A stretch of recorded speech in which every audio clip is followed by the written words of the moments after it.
Hello everyone. I was asked in a previous video to show how to style components in GUM. This video will show you how to use the built-in GUM forms, but style them to your liking. I suggest picking a palette first. You can go to a place like Low Spec. Here's the palette that I used. It has some pretty calm colors in it. As you can see from this right here, if you've used the forms that are built into GUM, you've probably seen something similar to this if you've used the demo screen. On here I've changed not just the colors, but I've also changed the template or the style of the different objects. Let's see a comparison between this and the default style now. File, new project. Now that I have a blank canvas, a new project, let's add forms components. So content, add forms components, click OK to the pop-up. I'm going to hit demo screen so we can look at that. All right, and here is the basic default demo screen that comes with the GUM Tools GUM forms that you can modify. Here's a direct side-by-side comparison where all that is different are the colors and the styling. And here we can see the styling difference between these other parts of it as well, side-by-side comparison. And here's the complete side-by-side showing the differences of the right side being the default and the left side being the modified that I modified by changing these colors and styles. How might we do this? Well, first, most GUM elements have a color variable. We can see this colored rectangle here has alpha, red, green, and blue. I can change the values to change the color. But we want to do a little bit more than that. Let's take a look at the standard elements. So this one here has, by default, pretty much just color. We've got container. There really isn't any styling here. This is just a layout object to group items together. Next, we've got a 9 slice. I talked about this in a previous video, but this also has color. It also has the texture from the source file that we can use to specify what this thing will look like. We have Sprite, which also has color and also has a texture we can change. And finally, we've got the text standard element. The text standard element also has color, but it also has things like font style, the size of the font, the thickness, the bold, italic. So all of those different attributes there, those variables can be modified to change the style. While the standard elements have these values, so do the components.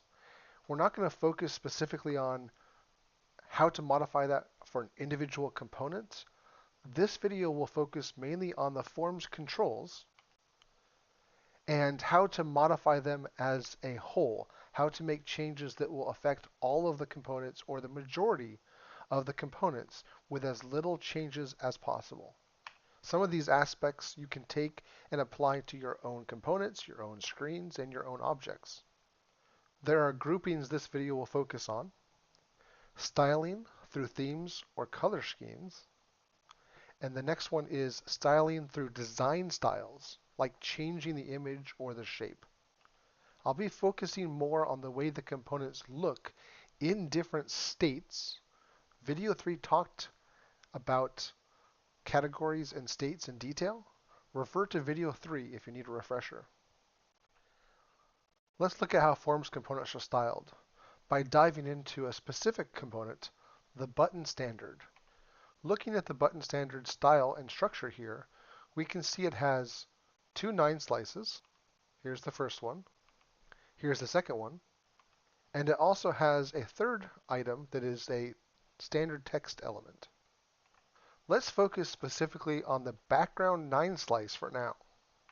Notice it has the standard 9 slice source section with the file, the texture address, and the coordinates right here. It also contains standard color, so we can see down here color values. However, there are two categories under the states and visibility section. The first here is the color category. We can see we've got all these different options.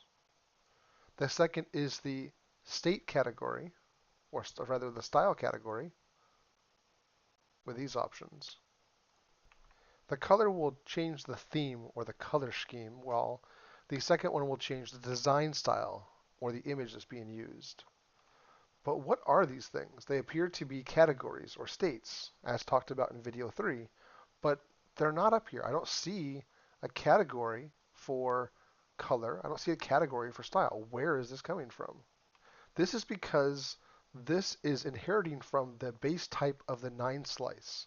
The 9 slice is the standard element that this background is based off of. So they're not part of a standard project, these categories, either. So if you go to a standard project without the forms components, you won't see any categories. Let's go take a look. So over here on the 9 slice, I can see at the top we have color category and style category. These won't be options available on a standard 9 slice until I add the forms components like I did earlier by going to Content, Add Forms Components. The purpose for these two categories is to create a coherent and consistent look and feel that applies across all the standard elements. And because they're used in the controls for the components, it also applies that standard across them as well. This means you can add or edit the values in these different states in the categories to make your UI look just the way you want, generally with very little effort. Let's look at color category states first. These are simply changes to the 9 slice color variables with a named state. So for instance, I'm on primary, and we can see that the red, green, and blue have a certain value that's stored in that state. If I change to primary dark, different value, warning, different value, accent, different value. So it's essentially storing those values into a variable or a state, as it's called, so that you can easily change without having to remember and set individual values. The primary color, as we can see, is often used in the other components. If we go back to the screens and we look at the demo screen, we can see that that green color is used in a lot of the different options, in the text font, in the buttons, in the scrolls. Just because they exist on the 9 slice does not mean that these two categories exist on all of the standard elements. For instance, if we go to Polygon, we see nothing. Let's take a look at a few that we do care about. Let's look at the colored rectangle, which has the color category, the sprite, which has the color category, text, which has the color category and a style category, and then of course the 9 slice also has color, style. The thing to be careful of is if we look back at the 9 slice, the style categories it has do not match the style categories for text.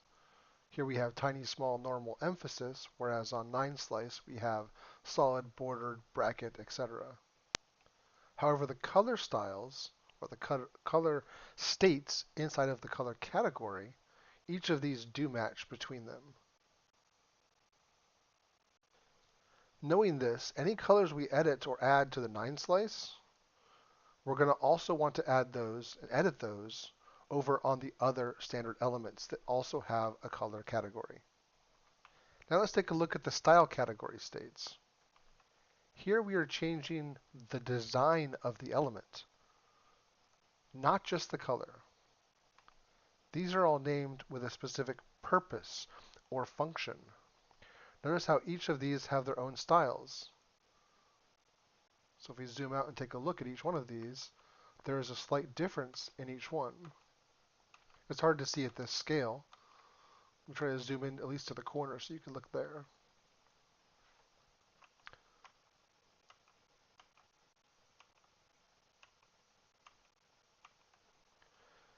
And this is because each of these styles essentially remaps which area on the source sprite we are pulling the images from.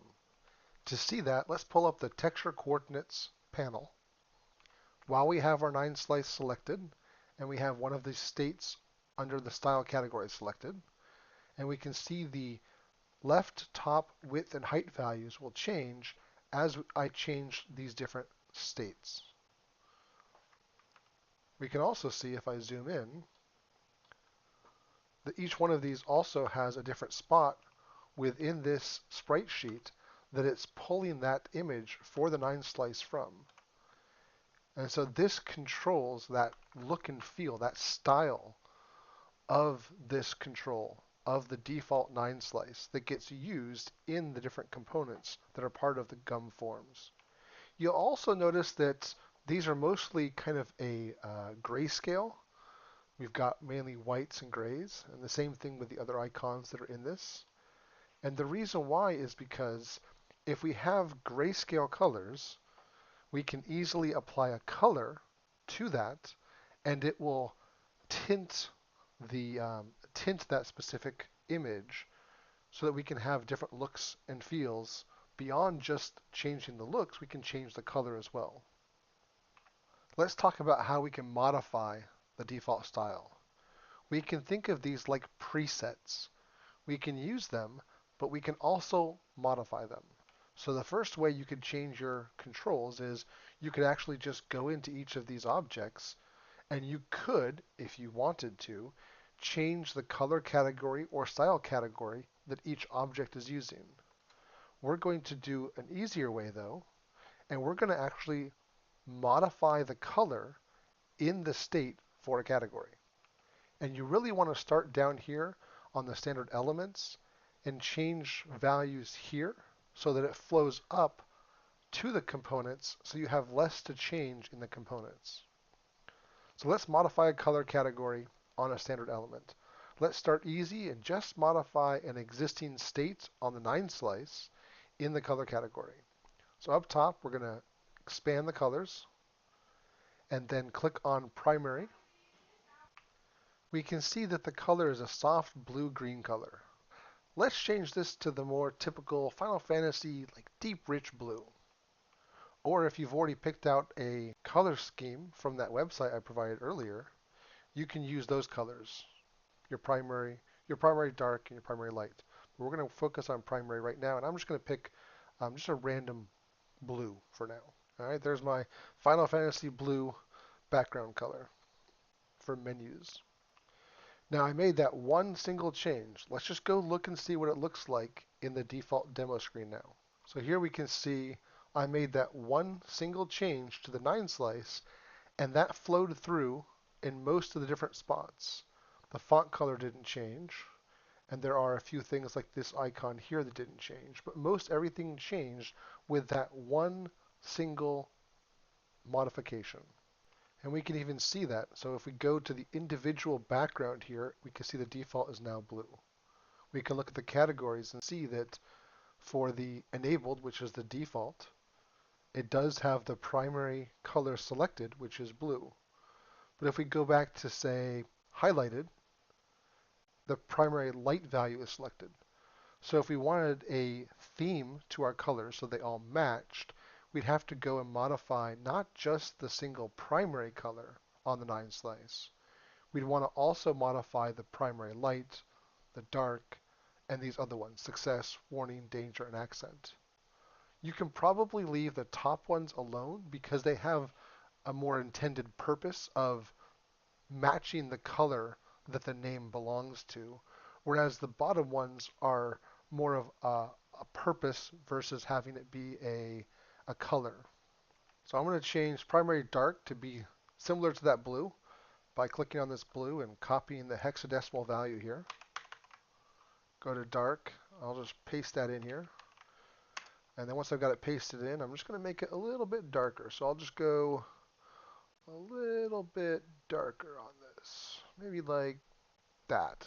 Yeah, maybe too dark, but we'll just select that one. And I'll do the same thing here. I'm just going to click in here, get rid of it all, paste in, hit enter, and instead I'm going to make this a little bit lighter. So let's make this a little bit lighter. Sure, that's good. Let's go take a look at those other changes now. So we can't notice anything immediately, and that's because if we go back to the background, depending upon the state that we use, is going to be the look and feel.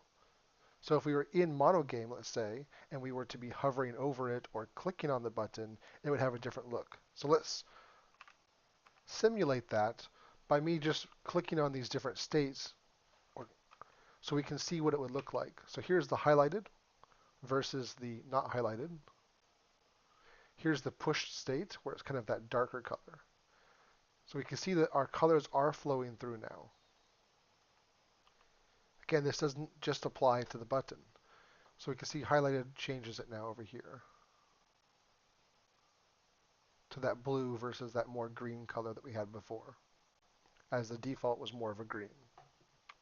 So just changing those three states in the color category, we have effectively changed the complete look and feel of all of the forms components that use a 9 slice. We'd want to do that for the text and the other objects as well that have color so that they conform to that look. So let's do that real fast. I'm going to go down here to the text. I'm going to paste in my color for the primary.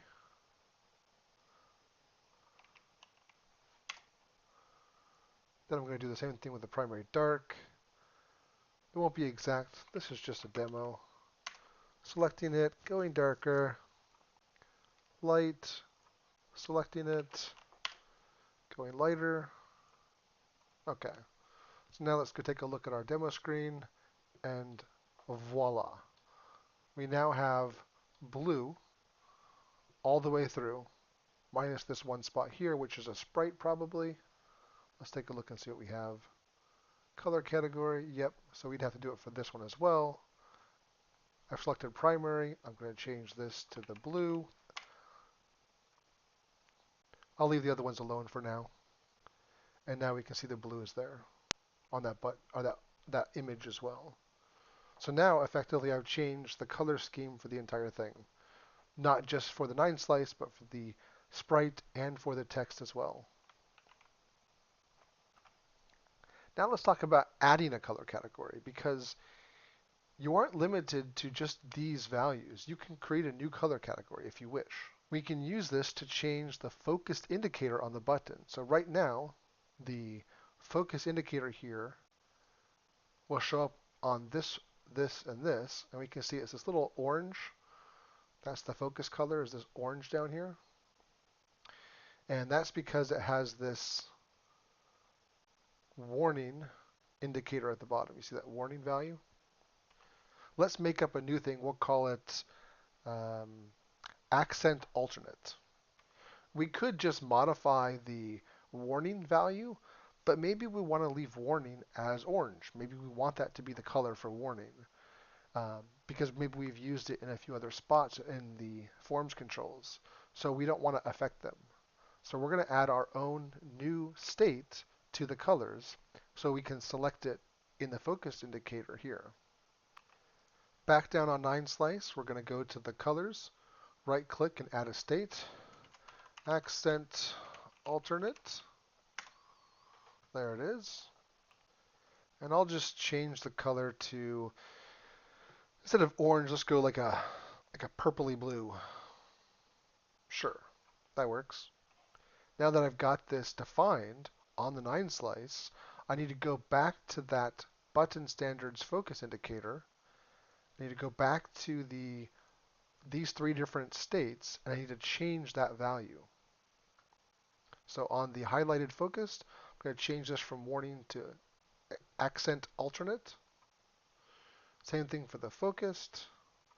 Same thing for the disabled focused. So now all 3 of those have that purplish blue instead of an orange color. So that's how simple it is to add a new state color or a state purpose. Remember, because we don't want to actually make these colors.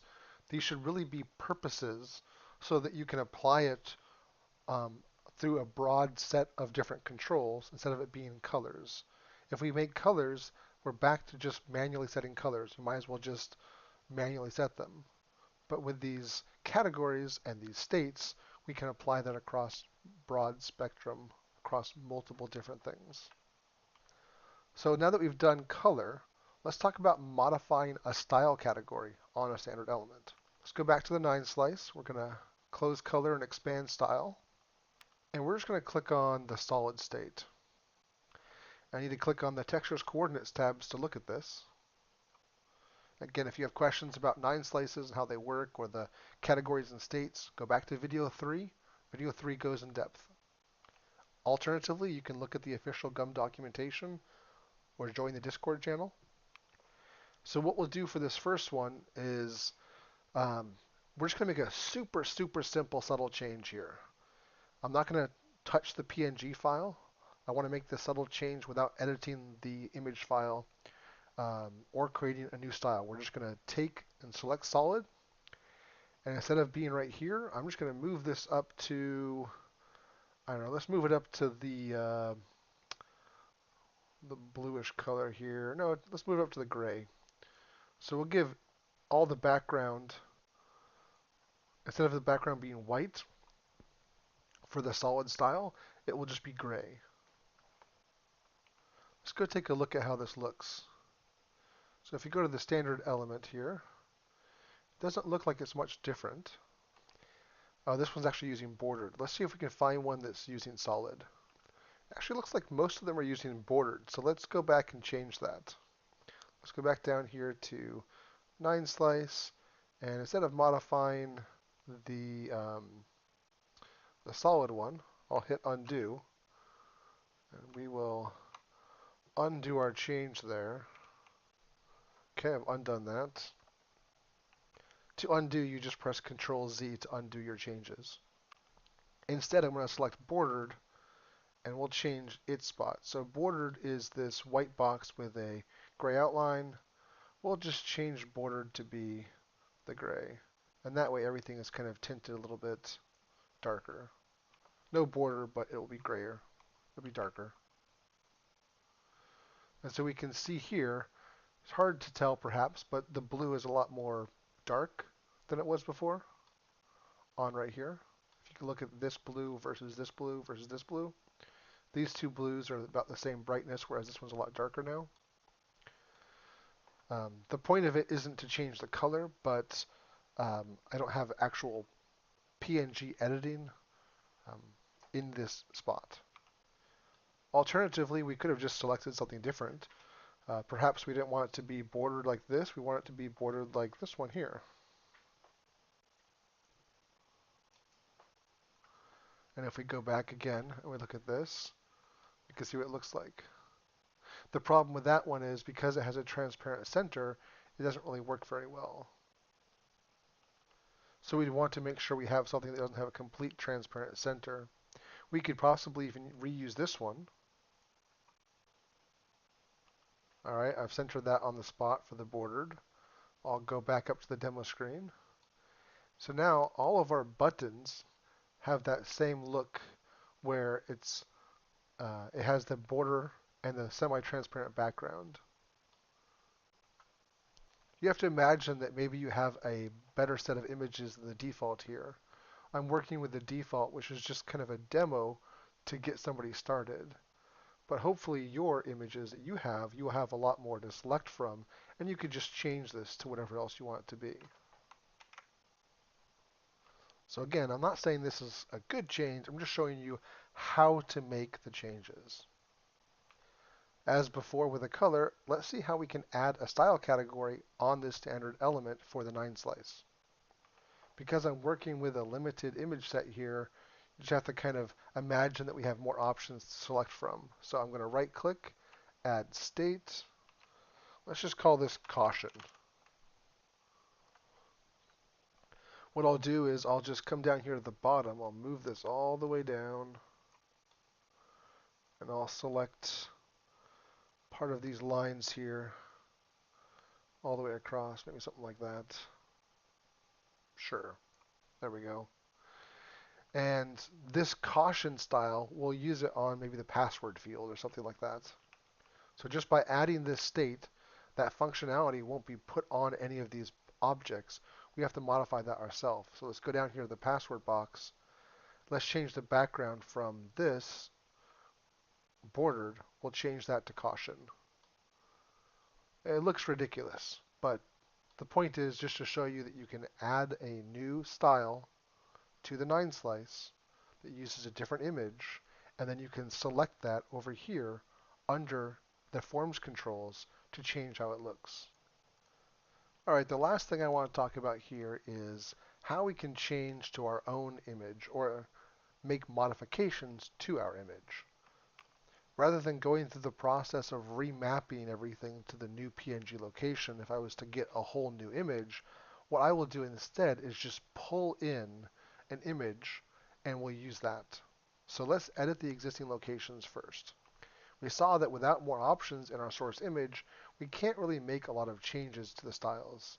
So let's see what we can do by just editing this image file. To find that, go to any of your objects here, right-click it and say View and Explorer. When that comes up, go up one level, and you should see UI spritesheet.png. Once it's loaded up, we can modify it. We'll utilize the fact that the forms components using the standard elements are already pulling their images from specific locations in this image file. This saves us from going into every element and changing the style category on each element or component. This does unfortunately require us to overwrite the other images in the file to make this happen. So let me just do something silly. I'll just put a black line across this or something like that, just so we can see that it's been edited and it shows up inside. I'll save that. I'll go back to GUM. Now, if you recall, we actually stopped using that image, so we'll have to go reset that. So if I come back down here to 9 slice, I go back to the style and select the bordered again. We'll change that location to the image over here.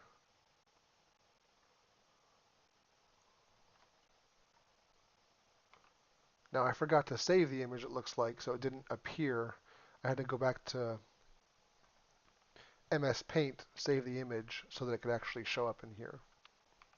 I've selected the location. It's very silly, but we should now see that in all the places it's used. We can see here's the background.